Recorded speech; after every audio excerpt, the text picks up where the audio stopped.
Doctor Strange is one of the most underrated characters in the MCU. He's not an Avenger, and he doesn't have that much screen time. But if it weren't for his appearance in Avengers: Infinity War, then Thanos would have probably wiped out everyone on Earth.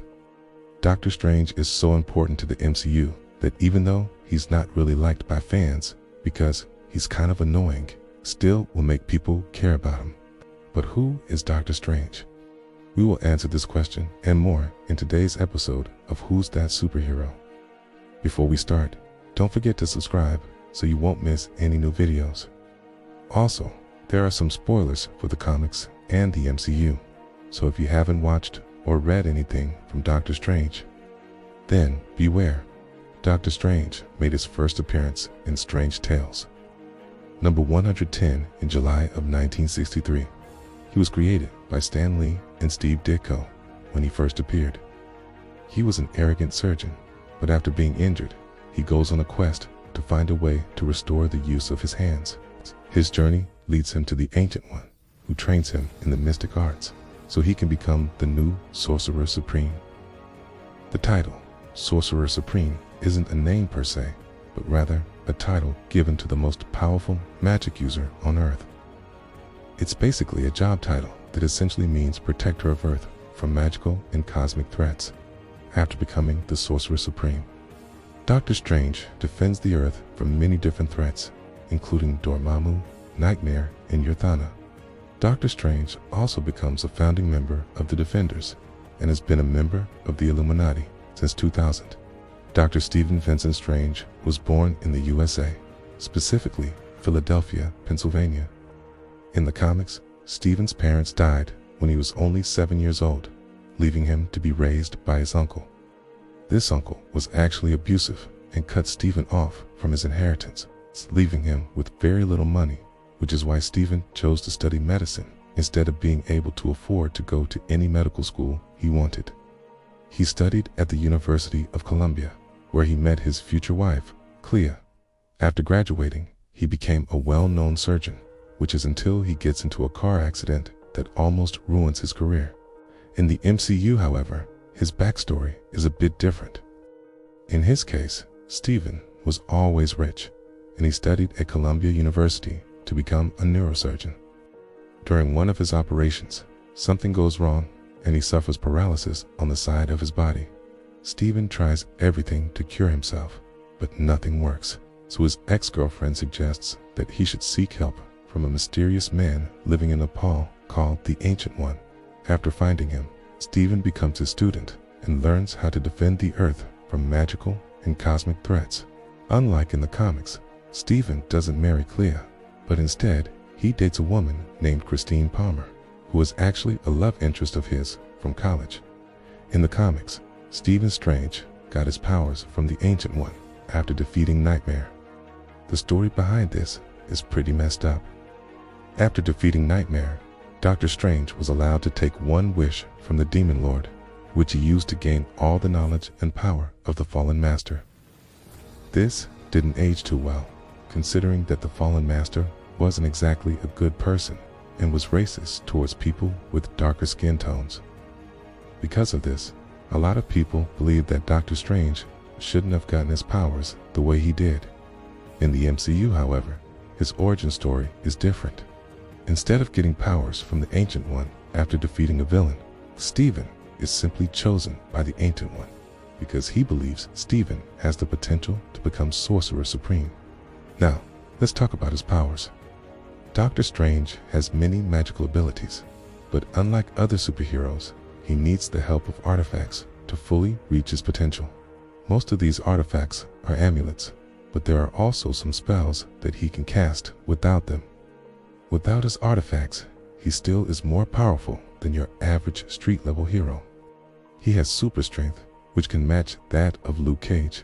He also has stamina, durability, agility, and reflexes that are far beyond human capability. He's also a great hand-to-hand fighter and an experienced swordsman. God, even with all these abilities, he's still not considered a powerhouse like Thor or Hulk. When using his artifacts, Doctor Strange's powers grow exponentially. These artifacts give him the ability to teleport, manipulate reality, cast spells, control elements, and much, much more. The artifact that he's most known for is the Eye of Agamotto, which allows its user to see through illusions and time. It's currently unknown what would happen if Doctor Strange wasn't using his artifacts, but it's safe to assume that he would still be a capable superhero, but definitely not one of the most powerful. Now, let's talk about his weaknesses. Doctor Strange has no superhuman capabilities.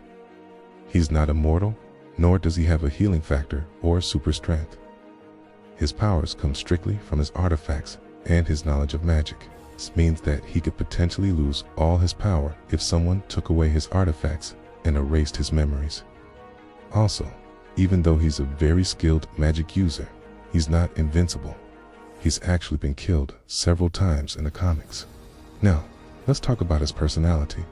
Doctor Strange is definitely one of the weirder heroes in the MCU. He has mannerisms that are just plain weird.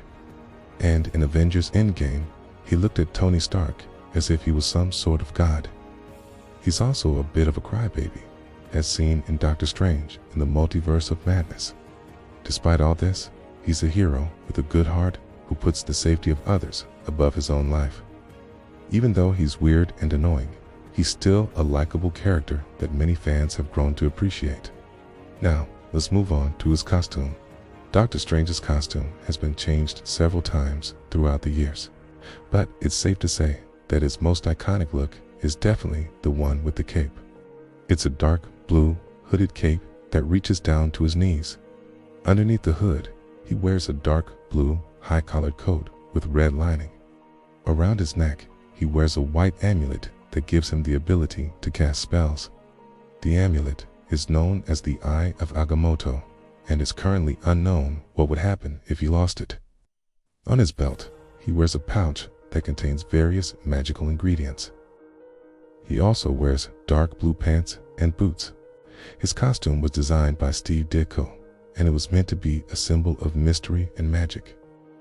The dark colors represent the unknown and the supernatural, while the cloak represents the mystical nature of his powers. Now, let's move on to his love life. Doctor Strange has had several love interests throughout the years, but his most notable relationship is with Clea. She's a powerful sorceress from another dimension, and she becomes the apprentice of Doctor Strange. The two eventually get married and have 2 children together, but they end up divorcing in the Ultimate Universe. He was married to a woman named Lin Lee, but they divorced after she cheated on him. He also has a daughter named America Chavez, but she's not biologically related to him. He became her mentor and father figure after meeting her. In the MCU, Stephen Strange never marries Clea, but instead he decides to date Christine Palmer. Their relationship doesn't last long, however, as Christine breaks up with him because she doesn't believe in magic. Now, let's move on to his enemies. Doctor Strange has faced many powerful villains over the years, but his most notable enemy is Dormammu. Dormammu is a powerful demon lord who rules over the dark dimension, and he constantly tries to invade our world. Doctor Strange has also fought against Nightmare, who is a demon that feeds off the nightmares of humans.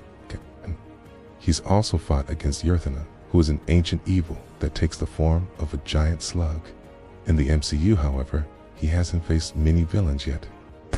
He did, however, defeat a being named Kaecilius, who was played by Mads Mikkelsen.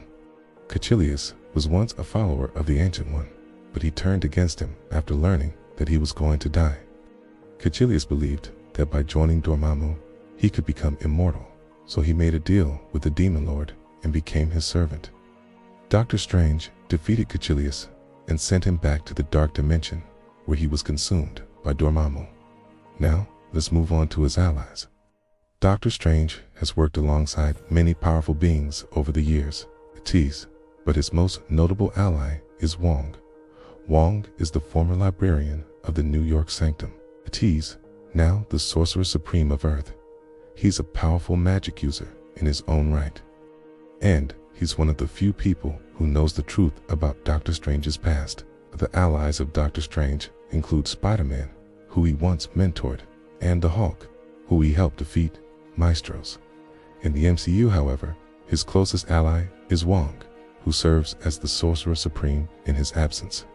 Wong is a great friend and confidant to Doctor Strange, and he often helps him with his problems. They have a great dynamic together, and their friendship is one of the best things about the Doctor Strange movies. Now, let's move on to his catchphrase. Doctor Strange has several catchphrases, but his most famous one is, "We are in a postmodern society." This line is from Doctor Strange No. 3 from 1964. At the time, pop art was becoming popular, and Doctor Strange was commenting on the fact that modern art was being mass-produced. Another one of his catchphrases is, "Beware, foolish mortals," which he uses to warn his enemies of their impending doom. He also sometimes says "good luck" before casting a spell. Now, let's move on to his theme song. Doctor Strange has had several theme songs over the years, but his most iconic one was composed by Danny Elfman. This theme perfectly captures the mystical nature of his powers and is one of the best movie themes ever created. Now, let's move on to his portrayal in other media. Doctor Strange has been portrayed by several actors over the years, but his most famous portrayal is by Benedict Cumberbatch. Benedict's portrayal of Doctor Strange is perfect. He's able to capture the arrogance and intelligence of the character, as well as his sense of humor. So, who is Doctor Strange? Doctor Strange is one of the most underrated superheroes in the world. He may not be as popular as Spider-Man or Captain America, but he's just as important to the MCU. He's a powerful magic user who protects the Earth from magical and cosmic threats. He may not be a powerhouse like Thor or Hulk, but he's still a force to be reckoned with. He's also one of the funniest and most likable characters in the MCU. His portrayal by Benedict Cumberbatch is perfect, and he's sure to remain a fan favorite for years to come.